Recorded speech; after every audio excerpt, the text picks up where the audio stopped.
నమస్కారం, ఘంటారావానికి స్వాగతం. ముందుగా ప్రధాన అంశాలు.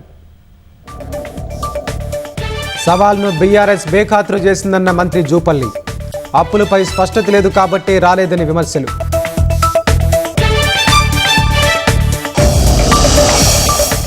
అక్రమాలు కప్పిపుచ్చుకునేందుకే బీఆర్ఎస్ ఎదురుదాడన్న భట్టి. సింగరేణిలో బొగ్గు మాయం పూర్తి అబద్ధమని స్పష్టీకరణ.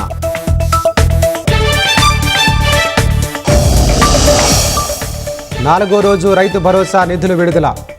5 ఎకరాల వరకు రైతుల ఖాతాల్లో డబ్బులు జమ.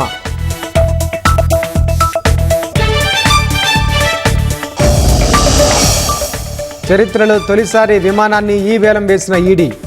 ఫాల్కన్ పోంజీ నిందితుడి విమానం 3 కోట్లకు విక్రయం.